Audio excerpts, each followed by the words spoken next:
Et salut à tous les amis, c'est CryptoPartage, c'est un plaisir de vous retrouver pour cette vidéo d'analyse, l'analyse du jour du 22 mars 2021, nouvelle semaine, on est lundi, et on a Bitcoin qui continue sur sa lancée qu'on a depuis quelques jours, donc de stagner, de stabiliser aux alentours des 57 000 $.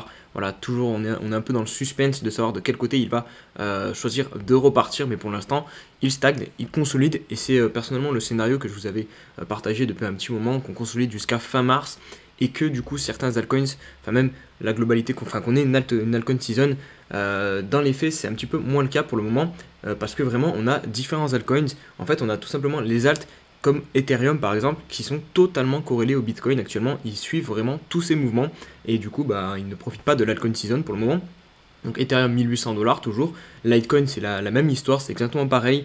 Il ne profite pas du fait que Bitcoin soit en train de stagner pour pump. Mais on a à contrario des altcoins qui eux ne se font pas prier, notamment Theta, vous voyez, à 10 $ qui continue de bien pump. Je vais l'analyser en deuxième partie de vidéo. Et dernière petite catégorie d'altcoins, c'est tout simplement les alts qui ont bien performé, par exemple la semaine dernière, ou il y a 2 semaines, qui ont vraiment surperformé Bitcoin et qui depuis sont en correction, et notamment c'est le cas de Chiliz. Allez, pour cette nouvelle semaine, on va essayer d'aller chercher les 7000 abonnés. Je pense que vraiment on en est capable très facilement. Donc voilà, tous les nouveaux, il y a beaucoup de nouveaux qui regardent mes vidéos tous les jours et qui ne sont pas encore abonnés. Donc vraiment, n'hésitez pas à faire grimper cette communauté. Et pour ceux qui souhaiteraient partager un peu plus et découvrir un peu les membres et l'équipe qu'on a créé, et vraiment le meilleur endroit pour se retrouver, c'est le Discord et aussi mon Twitter.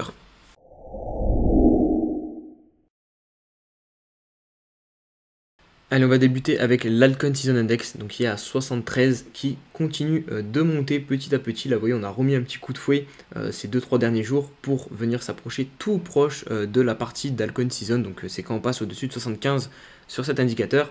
Vous voyez que depuis mi-janvier, quand on est sorti de la Bitcoin Season, voilà, on a quand même bien performé sur cet indicateur pour maintenant se retrouver tout proche de l'Altcoin Season. Donc voilà, on peut quasiment considérer qu'on est en Altcoin Season. Donc voilà, si vous êtes positionné malheureusement sur des altcoins qui ne sont pas en train de surperformer Bitcoin, notamment Ethereum, notamment Litecoin que j'ai dit en introduction de vidéo, voilà, c'est dommage, mais cependant à tout moment voilà, ils peuvent se réveiller, et personnellement ça m'étonnerait pas du tout, peut-être la semaine prochaine je dirais, ou dans les semaines à venir, que vraiment Ethereum nous fasse un gros pump. En tout cas c'est ce que j'espère, et c'est ce que je pense qui est possible vraiment, qui arrive sur le marché, puisque là voilà, il y a certains altcoins qui sont en train de pump, pas tous, et de toute façon c'est tout le temps la même histoire sur les marchés. C'est un peu des vases communicants, les liquidités se déversent d'alt en alt quand une crypto a bien pump. Là on peut prendre l'exemple de Chiliz, de Matic, à chaque fois j'ai du mal à le dire, Polygon on va dire du coup, voilà, on a un énorme pump, un x10 en quelques jours, et derrière ces altcoins elles corrigent, et du coup l'argent là qui part, les bénéfices de Chiliz et de Polygon, ça se déverse sur d'autres altcoins.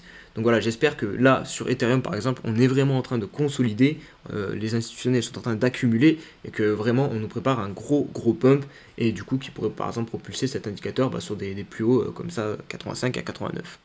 Allez, on poursuit avec cette news du coup qui fait suite à ce que je vous ai parlé il y a quelques instants sur Ethereum dans la Clone Season là.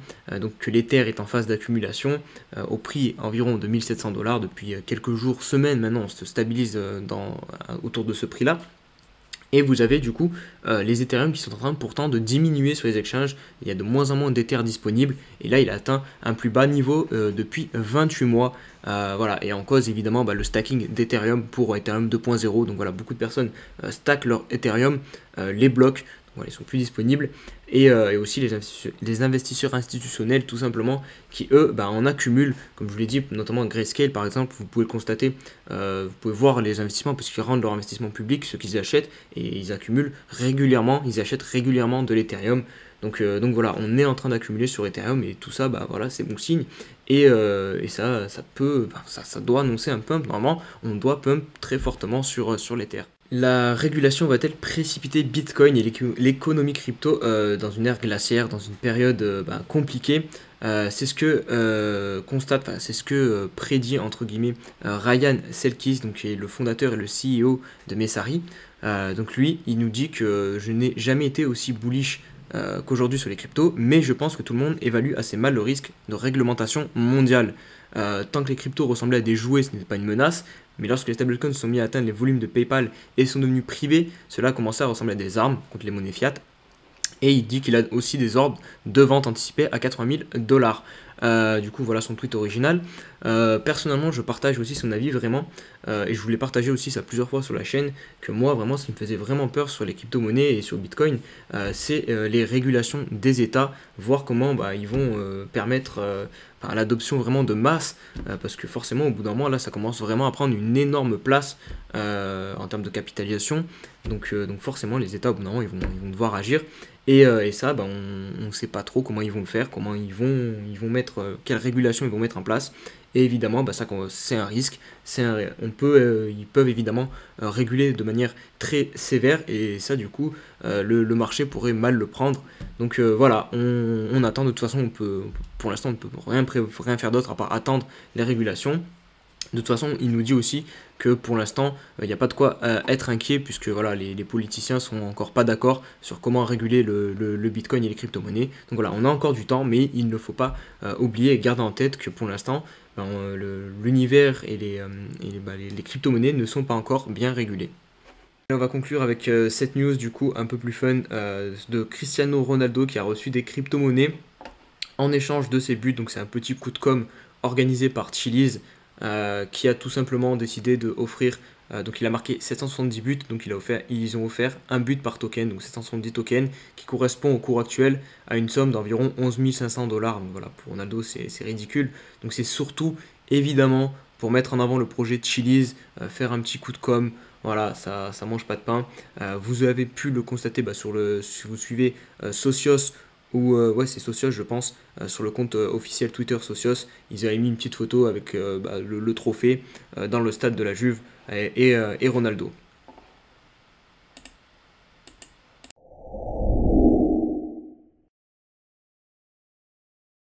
Allez, on se retrouve sur les graphiques avec Bitcoin pour débuter en 4 heures comme toujours. Voilà, donc à court terme, c'est pas très très bon signe, je trouve, ce que nous fait Bitcoin. Vous voyez, on vient de perdre cette oblique qui durait depuis un bon moment, quand même, le 28 février 2021. À chaque fois, elle nous a permis de nous relancer et de continuer de grimper. Là, on l'a vraiment perdu, vous voyez. On est en train d'épouser et faire un pullback vraiment parfait. Et à chaque fois, on la colle, mais on n'arrive pas à repasser dessus. Vous voyez, les moyennes mobiles aussi, on est en dessous. Donc, on a beaucoup de choses sur la tête maintenant. Donc ça, c'est pas bon signe. Au niveau du MACD, pareil, les volumes, on est en train de reprendre un petit peu des volumes. De toute façon, vous voyez là à l'écran, on est en train de se faire bien repousser, bien repartir par le bas. Donc c'est pas top du tout. Vraiment, ça m'étonnerait pas que cette semaine, on puisse venir redescendre jusqu'au niveau des 52 000, 53 000, 54 000, venir chercher un peu le bas du range qu'on est en train de faire, puisque vous voyez quand même ici, en fait, tout simplement, on est quand même dans une consolidation. Ça fait un bon petit moment qu'on est compris entre 60 000 dollars et 54 000 dollars, même on peut élargir à 53 000 dollars. Donc là, ça ne m'étonnerait pas qu'en ayant perdu ça, on vienne rechercher le support plus bas voilà, sur Bitcoin. Après, voilà, tant qu'on descend très légèrement, ça peut permettre à certains altcoins peut-être de continuer de pump et de nous offrir une alt season. Parce que voilà, si on se met aussi en daily, vous voyez, on a très peu de volatilité. Si vous comparez par exemple à ces bougies ici, qui sont quand même bien plus énormes. Et ça, on faisait ça quasiment tous les jours. Là, on a quand même beaucoup moins de volatilité depuis quelques jours. Donc voilà, on stabilise et évidemment quand on consolide pendant un petit moment, quand ça fait beaucoup de temps qu'on n'a pas fait de mouvement, et au bout d'un moment on va forcément faire un gros mouvement d'un coup et c'est ce qui va permettre au Bitcoin de choisir cette direction. Soit on repartira vers le haut ou soit on cassera le support en dessous et ça sera du coup pas très bon signe. Allez, je vais passer à Ethereum. Je vais le faire assez rapidement puisque pour moi il est vraiment beaucoup corrélé au Bitcoin en ce moment. Vous voyez, lui aussi il consolide depuis un bon moment entre 1830 dollars et 1770 dollars. Vous voyez ici les volumes, on commence à avoir un gros niveau de travail. Donc voilà, on est vraiment compris entre ces deux bornes. Et il faudrait vraiment ne pas clôturer en dessous, ça serait sinon si on perd ce support, à mon avis à coup sûr, on revient très rapidement sur cette zone des 1600 dollars parce que là on consulte depuis un bon moment et derrière on va avoir un gros mouvement et Et évidemment, le marché va s'affoler et on va descendre très fort. Après, attention, ce qui peut aussi arriver, qu'on voit souvent du coup là, parce que beaucoup de personnes vont s'entendre, si jamais on clôture en dessous, tout le monde va se dire, bah c'est bon, on part en dessous, c'est sûr.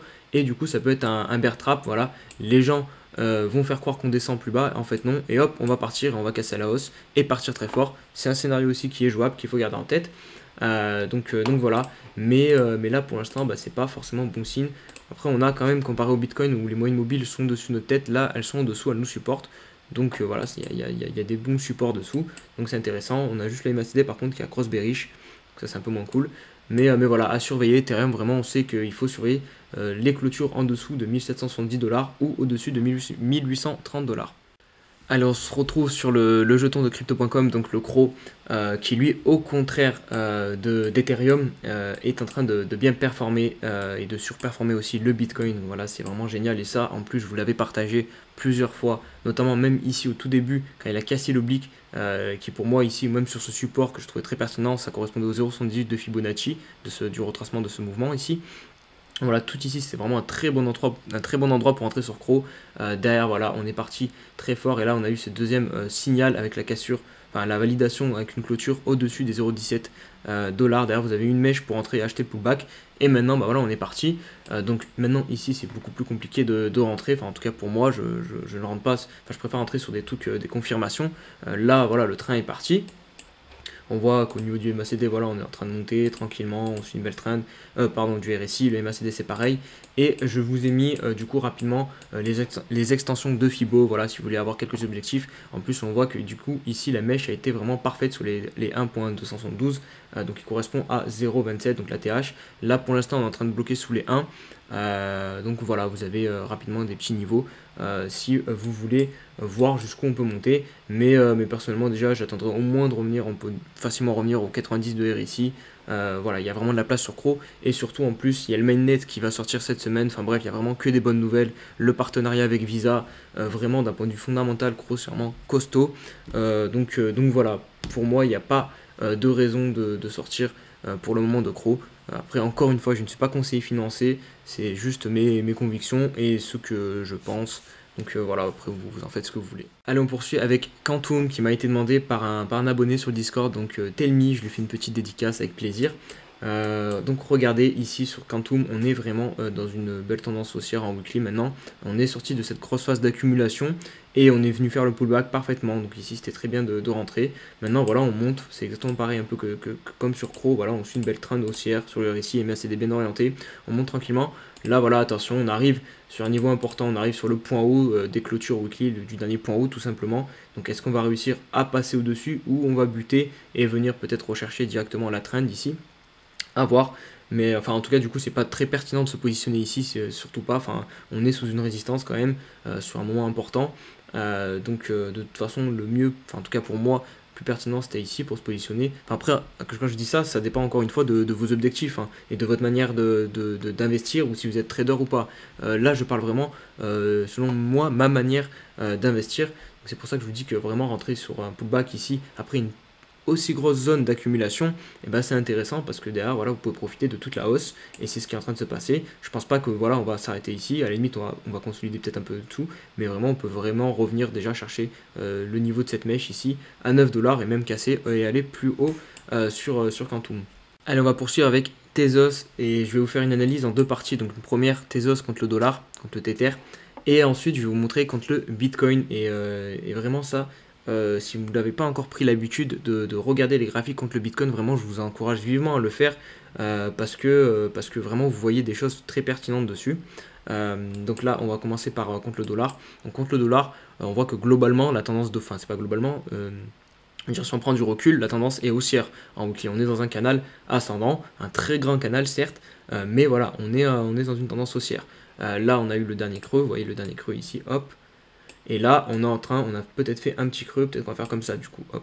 Mais ce qui serait du coup très intéressant sur Tezos, ça serait de jouer la cassure du coup de cette oblique. Là, vous voyez, on avait failli le faire, mais du coup non, c'était un bull trap. D'ailleurs, on a réintégré sous cette oblique qui était formée par ces deux précédents sommets. Donc voilà, ce qui serait intéressant sur Tezos, voilà, ça serait une cassure de cette oblique qui nous permettrait d'aller direct en price discovery et bien plus haut. Et là, je pense qu'on aurait vraiment un gros pump sur Tezos, mais là actuellement voilà, là ça aurait aussi été très intéressant de payer tout simplement ce retracement, hop, qui est venu chercher quasiment les 0,78. Voilà, ce niveau-ci, 0,61.